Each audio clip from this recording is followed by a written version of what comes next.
ए बाबूजी, बाबूजी का रे? जब देखो खाली तू तो चाटते रहेला। एगो एगो बात कही, को और जो तारा के रोज रोज तारा के चाव पियावे रे, हाँ तो का हो गई? ओकरा से हमर बियाह करा। अरे अरे ससुरा उत्तर मौसी नु लगी रे, मौसी नु लगी रे।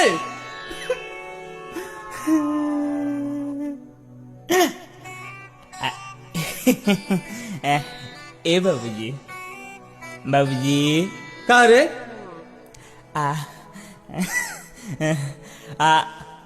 हौ जौन तारा के रोज दूधवा लेके आवेले, हाँ तो का हो गई दूध देखे वाले? ओकरे से हमर अरे अरे अरे साला उत्तर चाची नु लगी रे। धक धक धक।